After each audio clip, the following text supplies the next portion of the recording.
Hello, we're Mincon Fortifix. We're manufacturers of high temperature sealants and adhesives in many sectors, nuclear, offshore. One of the sectors that we also supply, because of the temperature rating of our product, is the stove sector.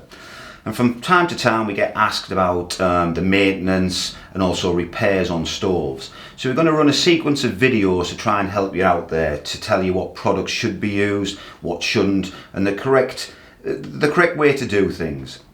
Today we're going to be demonstrating replacing the seal on the top of the collar of a stove or the back plate of a stove. Most stoves come with it, so we can either have an up entry or back exit. But both of these seals, when we replace them, work exactly the same. On the previous video we showed you how to replace the stove rope on a door. Now for this we used Fortifix Flex Seal, which is a high temperature silicone capable of temperatures at 320 degrees C. That's perfectly fine for the stove, for using the seal in the stove door. But when we come to the hot end of the stove, the top and the back, a silicone just won't do. Because it's carbon based, it'll want to break down at temperatures of about 350 degrees C. So from there we developed a product some 12 years ago, which is Fortifix Flue Seal. Now this is a silicate product, which is a glass based and will set as a ceramic. Now this will operate at temperatures to 1000 degrees C, water based and completely non-hazardous. And it'll work with all of these seals, so it could be a paper, a gasket, also a flat ribbon is sometimes used. And again in the stove door it could be a stove rope. And for this one, for this collar, it is going to be a stove rope.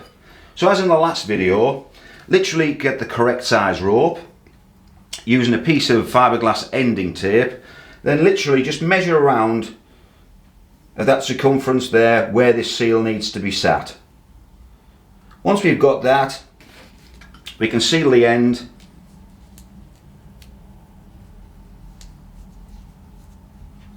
and we're good to go.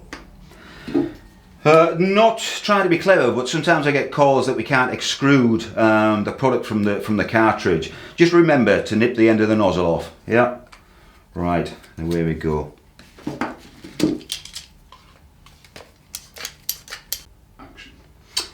So after we remove the old rope or the old seal, I always tend to give it a clean up with emery. I've already prepared this one.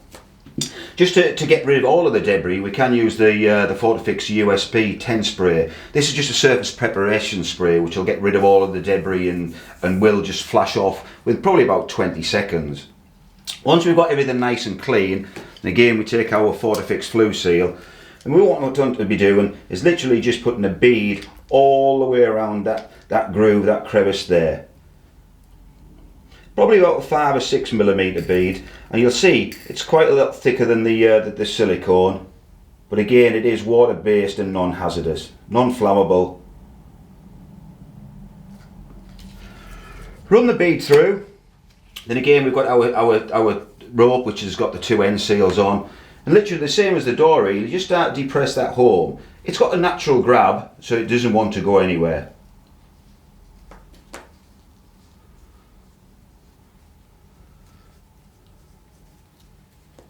Press those firmly home, and if we want to be fair, before we install it, we can turn it over just on a level surface, give it a press, and there we go. If there is any excess, just wipe that off before we install it.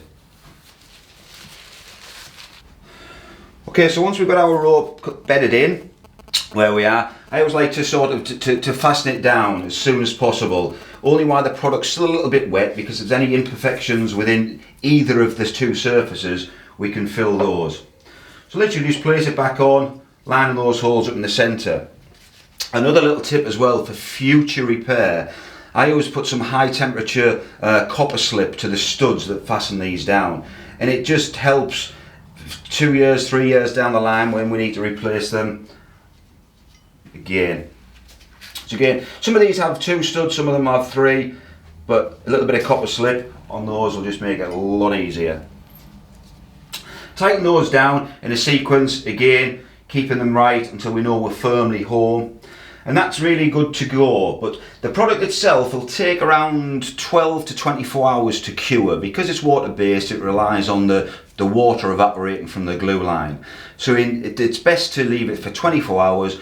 Once we've left it for 24 hours, then we're good to go. But in the next video I'm going to show you how to install a vitreous flue pipe to the top of the collar. Okay, thank you very much.